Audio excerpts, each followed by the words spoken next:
Hi, this is Elliot Fishman, and welcome to our latest Facebook Live. And we're getting toward the end of May. I'd like to say this is brought to you by Chips Ahoy, but Lily ate two of the Chips Ahoy, so it's a half a box of Chips Ahoy, which is by Nabisco, and they want to sponsor this. Oh, whatever.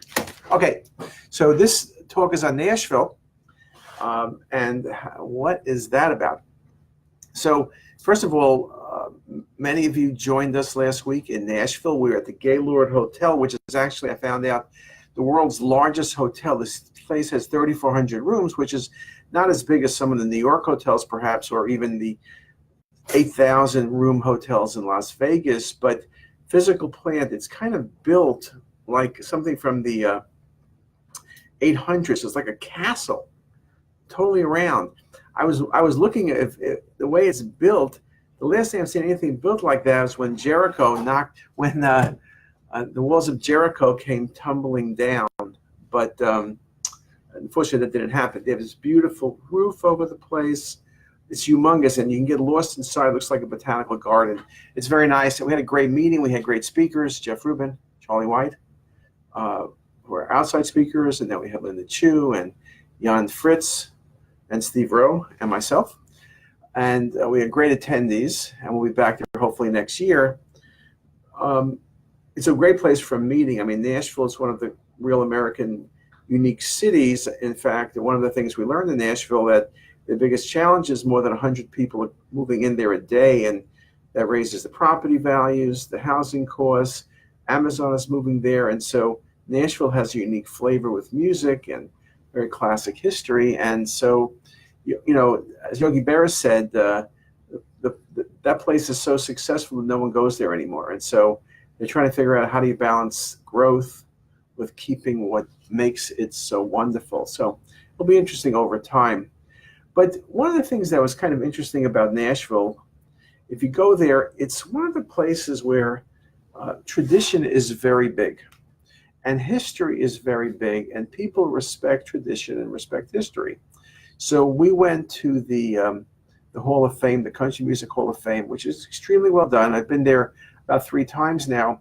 Some of the exhibits are the same, but most of them are constantly changing. They focus on different artists, different time, and they basically look at country music from where it was a bunch of people, drinking whiskey and playing banjo, to where it is now, where country music and rock and roll seem to mix, whether it's the Taylor Swifts or the Vince Gill. And you have a Vince Gill who's playing with the Eagles and singing lead with the Eagles, and the next week he's at the Grand Ole Opry singing some of his classic songs, which may be religiously based or not, but you have this crossover. And what was country was very, very classic country. Even when you think about the people, Willie Nelson. Okay, Willie Nelson also sings popular. Alison Krauss, considered country, but it's popular. So Joan Baez, classic, with Bob Dylan, but also country. So you realize that there's a great mix, but they've done a very good job. So when you go to a museum, it starts back in the 1920s and literally comes up to almost 2020. It goes through the era of Elvis and all of that stuff, and it goes to the era when they got on TV, ranging from hee-haw to the current things. There's exhibits from Taylor Swift. There's exhibits, and we went on the Judds this time. There's exhibits on many different things. There's amazing sets of guitars and costumes and wardrobes and history and music. It's a really, really good place to go for, depending how interested you are and how fast you are, anywhere from an hour and a half to 2 hours. But it's really nicely done and kind of going kind of a circle. So it's pretty easy. You're not really walking all that much, and you're not walking in circles. So you get to see everything. And we basically ran out of time, so we did not see probably everything we could have seen. We then went from there to the RCA Studio B. And Studio B is about not 2 miles away. It's less than 2 miles away. And it's a regular building, nothing special looking. But in there is where a lot of the really big recordings were done. It was a place where Elvis recorded almost exclusively for 13 years. It was run by Chet Atkins. Thousands of hits were recorded there. I think in this one room, over 650 number one songs. And it was anywhere from the Elvis Presleys to the Roy Orbisones to the Everly Brothers to Bob Dylan of the Nashville Skyline.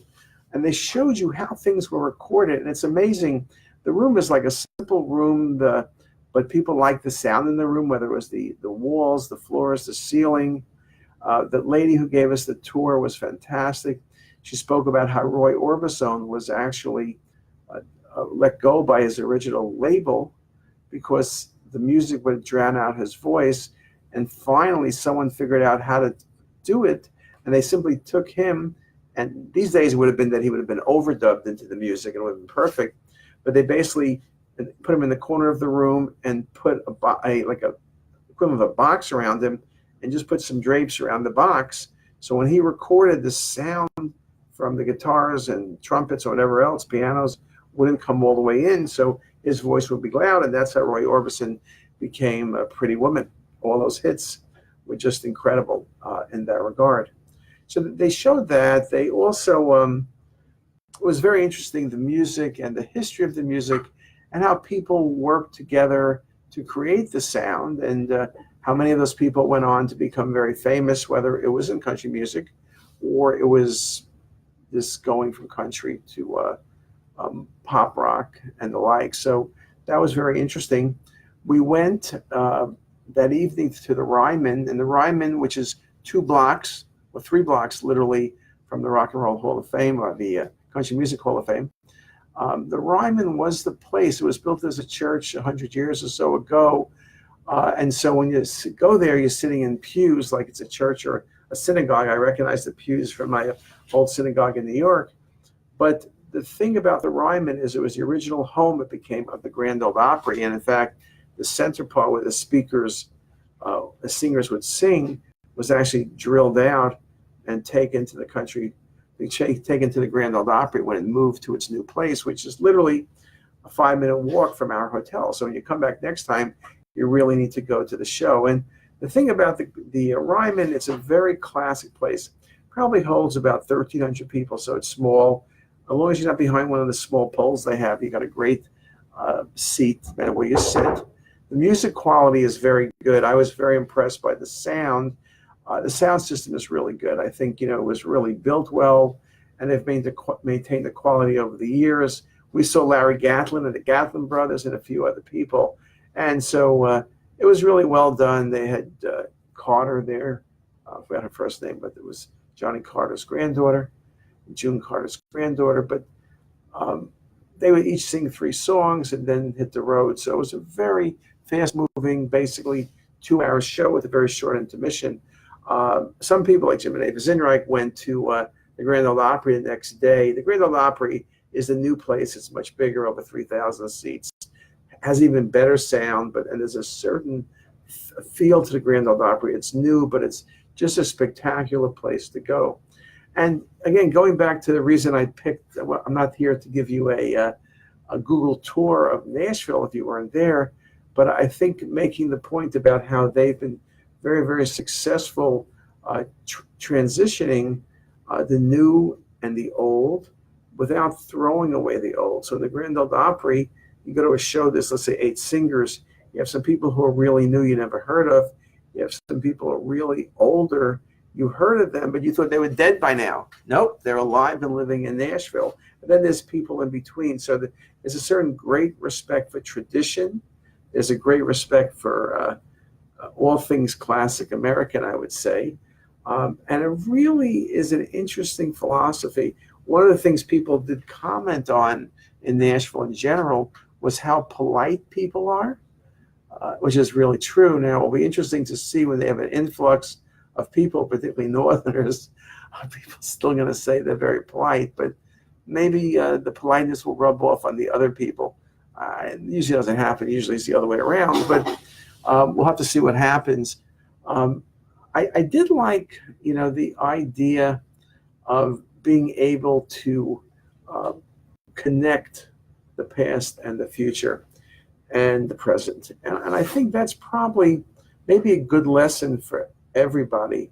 In this era of constant change, I think there often is a lack of connectivity, that things seems like everything is that moment, that nothing existed before that moment and nothing existed after that moment. And that moment is the supreme thing. And people get too focused on the moment without realizing that it's just a moment along a spectrum of things. And when you look at things like the internet, when you look at things like AI, they're very sexy when you look at them very tightly, and they are really incredible. But you look that it's really a spectrum. You know, AI didn't show up today out of nowhere. People have been working on computers and using computers to understand information, using computers to predict. And then, of course, changes happen. You have faster boards. You have NVIDIA coming along with making boards that are cheap but incredibly good. And then you can do more things. And then all the things you would have liked to have done or thought about doing perhaps, now you're able to do. And when you're able to do more, you're able to think more. So in medicine, when you think about it, we're very traditional specialty. We talk about at Hopkins, we talk about Halsted. You look at Halsted, you say, oh my God, the guy was operating without a mask, barely with gloves. But it was Halsted who founded many of the things we think about today. And that led people down, over the years to a John Cameron, to a Keith Lillimo, to a Rich Schulich. It's that continuity that I think is great. And, you look back and you say, what were those people thinking? They weren't wearing masks. Well, it was that discovery that kind of led with many discoveries to where we are today. And it's this continuity that I think you can really appreciate discovery. You can really appreciate innovation when you take it into that idea. When you say, what was Steve Jobs thinking when he made an iPhone? What, he didn't have a phone at home that he can call up someone? Well, he had a phone, but it wasn't convenient. And he had a phone in his car, I'm sure, and it was too big and it was too clumsy, and you were switching phones, and the phone couldn't do much, and you had computers with memory that could do things, and you had a phone, and then he had the iPod, and then he had the Macs, and he had all these other things. And what he did was basically have a show where, and then you remember when he introduced the iPhone, he said, well, what are we going to have? We have a thing that looks like an iPod, kind of looks like a computer, looks like a telephone, and he showed this giant monstrosity thing. And then finally he showed the little silhouette of the iPhone. And I think perhaps that's something that maybe is good for us to think about. It's as you're doing things, it's sort of a building process. It's not a build and knock down and build again and knock down.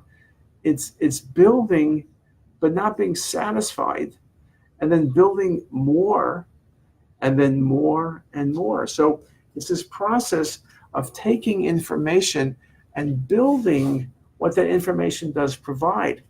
And to me, you saw last week, for example, the FDA approved a process for detecting pneumothoraces, a process for picking up PEs, a process for looking at pneumonia. All these pieces and parts are things that we do on a daily basis. Now, you're not going to have 27 programs, one for the ribs and one for the spine. At the end of the day, it's all going to be together in one program where you can just go there once and all the information comes out at you.